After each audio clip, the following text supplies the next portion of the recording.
கண்ணம்மா.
மாமா இந்தாங்க.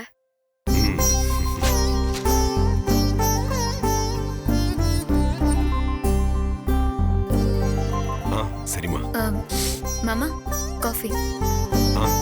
Thank you. Anjali இந்தா.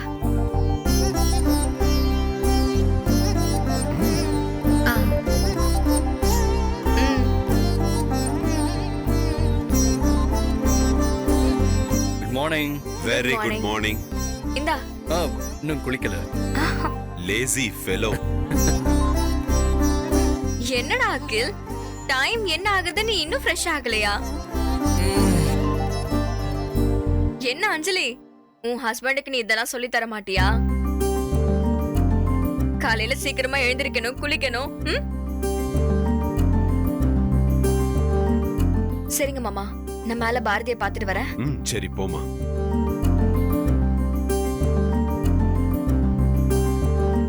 வெண்பா அத்த,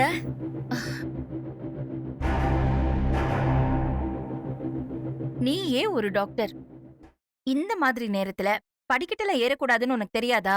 இல்லத்த, ஒரு ஃப்ளோர் தானே, அதான் மேல பாரதிய பாக்கலான்னு. இன்னும் கொஞ்ச நேரத்துல அவனே கீழே வர போறான். இந்த மாதிரி நேரத்துல தான் ரொம்ப கவனமா இருக்கணும். இத பாரு, சும்மா ஸ்டெப்ஸ் எல்லாம் ஏறி நடக்க கூடாது. உனக்கு என்ன தேவையோ அது தேடி வரும். சரிங்க அத்த. இத பார் வெண்பா, ஸ்டெப்ஸ் எல்லாம் நீ ஏறி இறங்க கூடாது. இதுதான் உனக்கு லாஸ்ட் வார்னிங், ஓகே? சரிங்க அத்த, இந்தாங்க.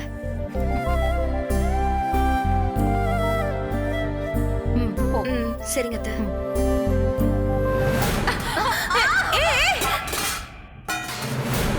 அத்த,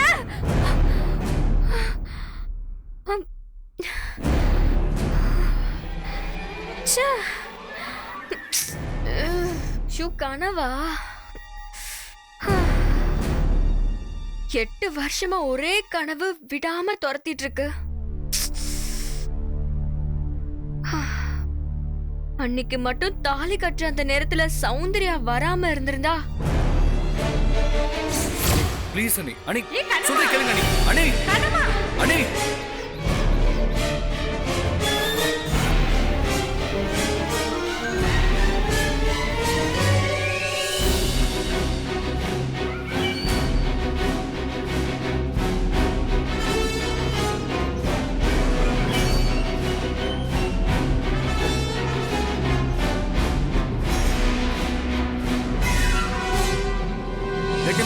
கட்டி மேளம்.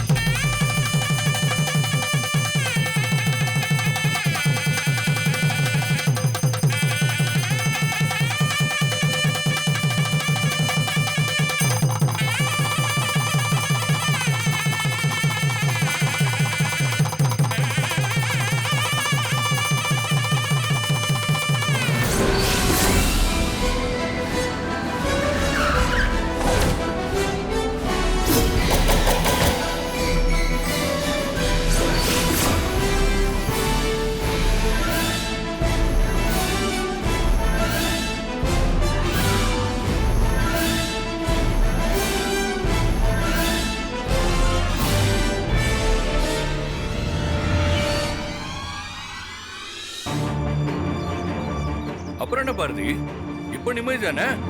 யார் மனசு எப்படி கஷ்டப்பட்டா உனக்கு என்ன? சுத்தி இருக்கிறவங்க மனசு என்ன பாதிக்கப்பட்ட உனக்கு என்ன?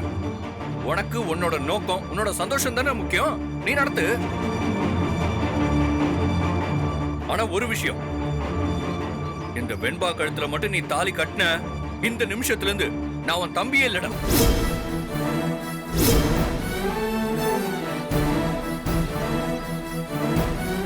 நீ இருக்கிற அந்த வீட்டுல ஒரு நிமிஷம் கூட நான் இருக்க மாட்டேன்.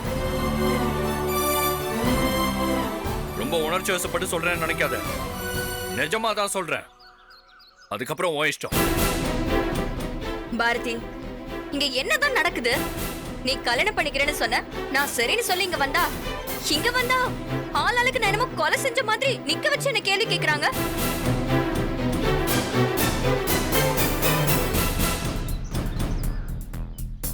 இப்போ பிளாக்மெயில் பண்றாங்க, மோசமான வார்த்தையை யூஸ் பண்ணி திட்டுறாங்க. எல்லாமே ரொம்ப தப்பா இருக்கு பாரதி.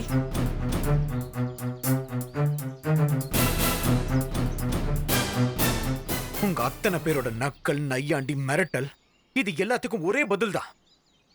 நான் வெண்பா கழுத்துல கட்ட போற தாலிதான்.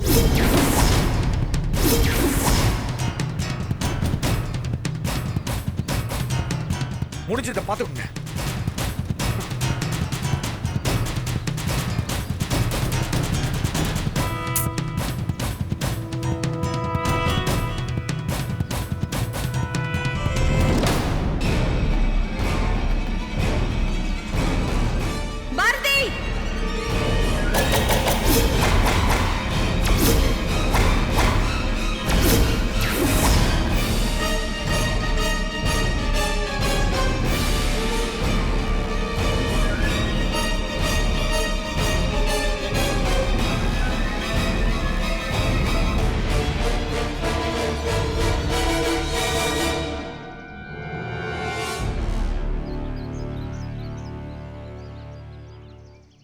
உன் கல்யாணத்துக்கு இந்த அம்மாவோட ஆசீர்வாதம் வேண்டாமாப்பா?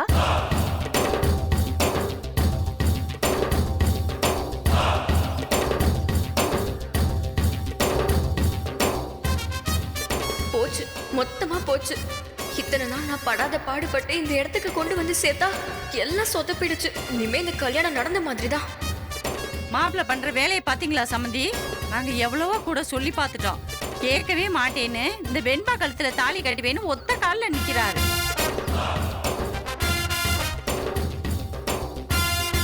இவ்வளவு நேரம் கண்ணம்மா வந்து போராடி போராடி அவளும் கிளம்பி போயிட்டா. தாலி கட்டின பொண்டாட்டி குத்து கலாட்ட நிக்கிறப்போ இவரை இன்னொரு பொண்ணுக்கு தாலி கட்டுவேன்னு சொல்றாரு. என்ன சம்மந்தி இது நியாயம்?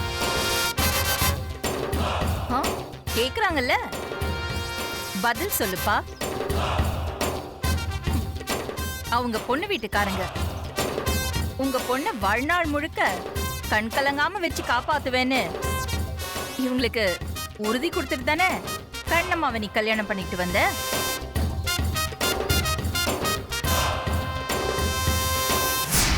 இப்போ அவ கண் கலங்கிறது மட்டும் இல்ல, வேற கல்யாணமும் பண்ண போற. நீ படிச்சவன், ரொம்ப பெரிய டாக்டர். நீ ஒரு விஷயம் செஞ்சா ஒரு காரணம் இல்லாம இருக்காதுல்ல. அப்போ உன்னோட இந்த 2வது கல்யாணம் எந்த வகையில சரின்னு அவங்களுக்கு விளக்கம் சொல்லுப்பா. அப்படியே நானும் கேட்டு தெரிஞ்சுப்பேன்ல.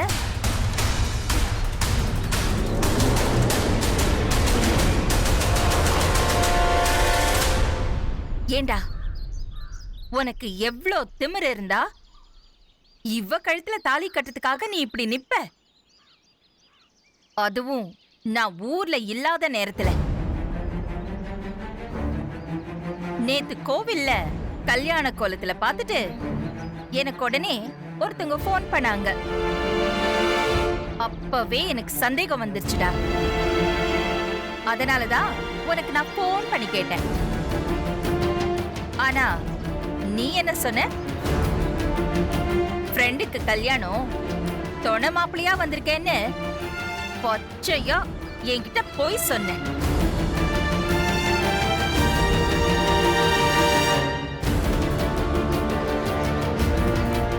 சொன்னியா இல்லையா?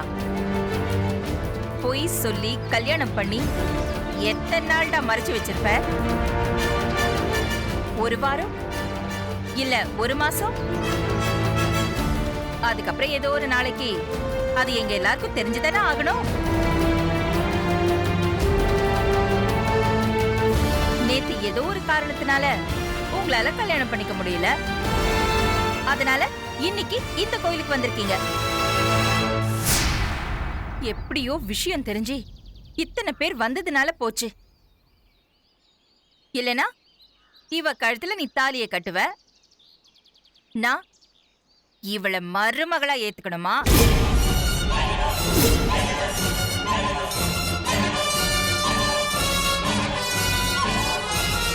என் கண்ணம்மா இருக்கிற இடத்துல இவளை வச்சு பார்க்கறதுக்கே எனக்கு கூசுதுடா. இது பாரு, உனக்கு ஏற்கனவே நான் பல தடவை சொல்லியிருக்கேன், இந்த ஜென்மத்துல உனக்கு ஒரு கல்யாணம் தான், எனக்கு ஒரு மருமக தான், அது கண்ணம்மா மட்டும்தான். நான் எவ்வளவு சொல்லி பார்த்துட்டேம்மா, கேட்கவே மாட்டேங்கிறான். திட்டுறான், சண்டை போடுறான், என் சட்டையை பிடிச்சி கேவலப்படுத்துறான். தோ இந்த வெண்பாவை கல்யாணம் பண்ணிக்க அவ்வளவு ஸ்ட்ராங்கா இருக்கான். உங்களுக்கு கால் பண்ண லைன் வேற போலமா. நல்லவேளை நீங்க இங்க வந்து சேரலன்னா என்ன கால் தூசி கூட மதிச்சிருக்க மாட்டான். இந்நேரத்துக்கு கல்யாணத்தையே முடிச்சிருப்பான். ஏன்பா காதல் கண்ணை மறைக்குதா? என்ன என்னம்மா பண்ண சொல்றீங்க? காலம் முழுக்க நான் தனியாவே இருக்கணுமா? எனக்குன்னு ஒரு வாழ்க்கை நான் அமைச்சு கூடாதா? என்ன பார்த்து இந்த கேள்வியை கேட்க உனக்கு எப்படிடா மனசு வந்துச்சு?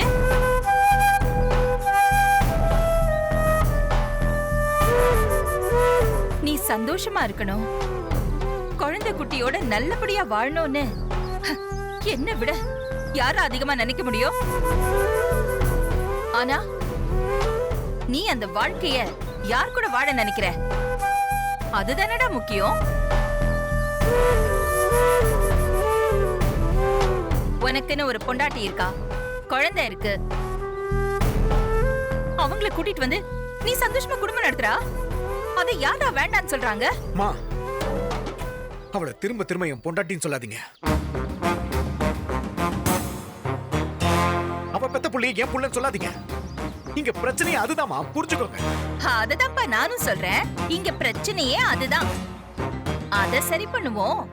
டெஸ்ட் எடுக்க வான்னு கூப்பிட்டா நீ தானப்பா வரமாட்டேங்க. ஆனா குறுக்கு வழியில கல்யாணம் மட்டும் பண்றேன்னா அப்போ இங்க இருக்கிற எல்லாரையும் பார்த்தா உனக்கு எப்படிப்பா தெரியுது? மா, அன்னைக்கு அந்த வருண் கூட அவளை சேர்த்து வச்சு ஒன்னா பார்த்தம்மா. நான் ஒரு காரணமே இல்லாம அவளை சந்தேகப்படல. அதெல்லாம் எனக்கு தெரியாது. ஆனா என் மருமக கண்ணம்மா கண்டிப்பா அவ எந்த தப்பு செய்ய மாட்டாடா. ஆனா உன் மனசுல இருக்கிற அந்த சந்தேக பேய் தான் உண்மையை பார்க்க விடாம உன் கண்ணை மறைச்சு தொலைக்குதுடா. நானே அவளை இவ்ளோ நம்பும் போது, டேய் அவ உன் பொண்டாட்டிடா, அவளை நீ எவ்வளவு நம்பணும்? அம்மா, அந்த ஒழுக்கம் கெட்டவளை என் பொண்டாட்டி இன்னொரு தடவை சொல்லாதீங்க. கேட்கும் போது காதெல்லாம் கூசுது. உனக்கு கூசுதாடா? இந்த நிமிஷம் வரைக்கும் நீ கட்டின தாலி அவ கழுத்துல இருக்கு.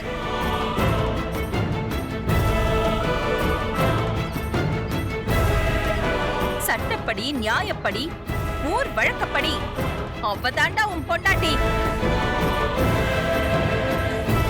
சரி, கண்ணம்மாவை ஒழுக்கம் இல்லைன்னு சொல்றியே, அதுக்கு என்னப்பா சாட்சி வச்சிருக்க?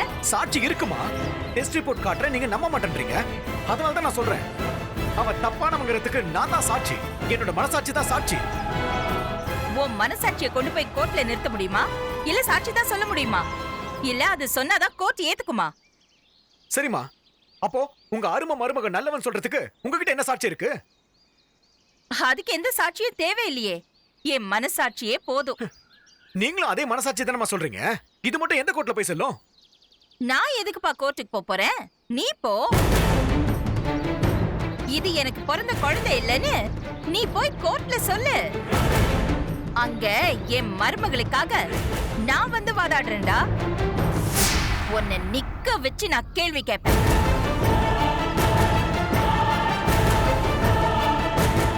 என்னம்மா உலகத்திலே மிக சிறந்த மாமியார்னு அவார்டு வாங்கிடுவீங்க போல இருக்கு. அதுக்கு தான் இந்த டிராமாலாம் பண்ணிக்கிட்டு இருக்கீங்களா? வச்சுக்கோடா. இது பாரு, உனக்கு எப்படி தோணுதோ அப்படியே வச்சுக்கோ. நான் பண்றதெல்லாம் டிராமானே வச்சுக்கோடா. அதனால எனக்கு எந்த பிரச்சனையும் இல்ல பாரதி. ஆனா உன்னால பாதிக்கப்பட்ட கண்ணம்மாவுக்கு நீதி வேணும்டா. என் மருமகளுக்கு நீதி வேணும். அதை எக்காரணத்தை கொண்டும் நான் விட்டு கொடுக்க மாட்டேன். அப்ப பெத்த மகன் என்ன நீங்க ஜெயிலுக்கு அனுப்பாம விட மாட்டீங்க, அதானமா உங்க நோக்கம்? நான் எதுக்குப்பா உன்னை ஜெயிலுக்கு அனுப்ப போறேன்? நீ கோர்ட்டுக்கு போய் உன் தரப்புல என்ன நியாயமோ அதை நீ போய் சொல்லு. அவங்க விசாரிச்சு எது சரின்னு சொல்றாங்களோ அது சொல்லட்டும். கோர்ட் ஒன்னும் ஒன்ன மாதிரி இல்லப்பா. அங்க சரியான நீதி கிடைக்கும். எனக்கு நம்பிக்கை இருக்கு. நீ எங்க கிட்ட வேணா டெஸ்ட் படிக்க மாட்டேன்னு பிடிவாதம் பிடிக்கலாம்ப்பா. ஆனா கோர்ட்ல அப்படி செய்ய முடியாதுல்ல. அதையும் மீறி இவ கழுத்துல தான் நீ தாலி கட்டணும்னு நினைச்சேன்னு வச்சுக்கோ. கட்டு. நான் எதுவுமே பண்ண போறதில்லை. உன் கைய பிடிச்சு தடுக்க போறதில்ல. இங்கேயே இதே இடத்துல தான் நிப்பேன்.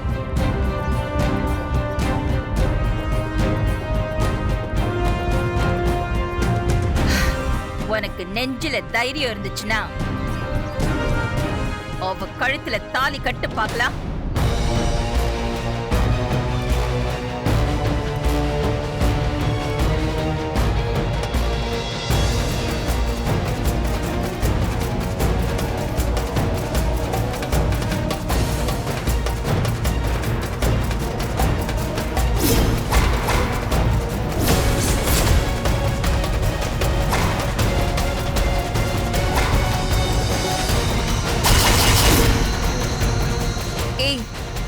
பாரதி, என்ன? கட்டு கட்டு.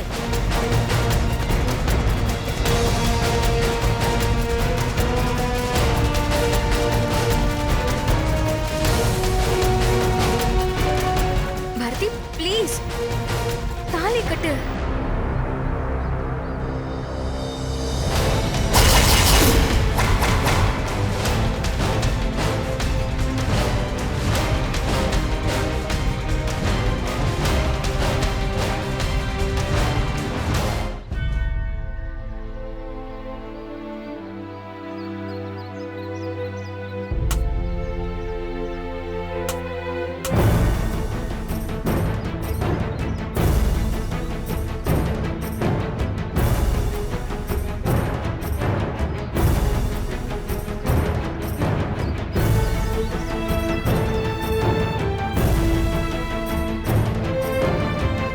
உன்னை நான் குறைச்சி எடை போட்டுட்டேன்.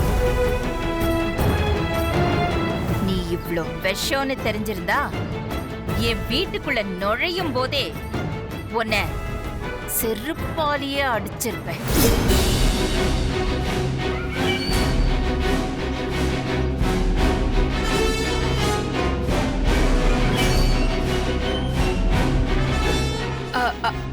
ஆண்டி, இன்னொரு தடவை ஆண்டின்னு சொல்ற வேலையெல்லாம் வச்சுக்காத. அப்புறம் நடக்கிறதே வேற. என் வீட்டுக்குள்ள வந்து என் வீட்டுல ஒரு ஆளா பழகிட்டு என் பிள்ளையோட வாழ்க்கைய நாசம் பண்ண பாக்குறியா? இந்த நோக்கத்தோட தான் இத்தனை நாள் அவன் கூட பழகிட்டு இருந்தியா? நல்லா இருந்த பாரதி ஏன் இவ்வளவு தப்பா யோசிக்கிறான், மோசமா நடந்துக்கிறான்னு எனக்கு ரொம்ப குழப்பமா இருந்துச்சு. இப்ப எனக்கு தெளிவா புரியுது.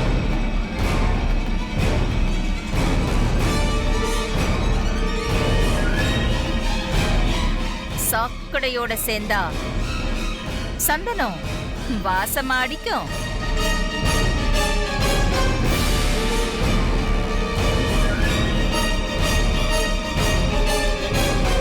ஏய், இனிமே என் முகத்துல கூட நீ முழிக்க கூடாது. என் காலுக்கு கீழே கிடக்குற அசிங்கமும் நீயும் ஒண்ணுதான்.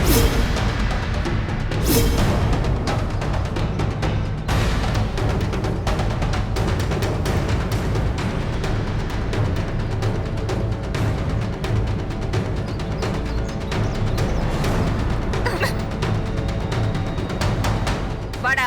அம்மா பாரதி,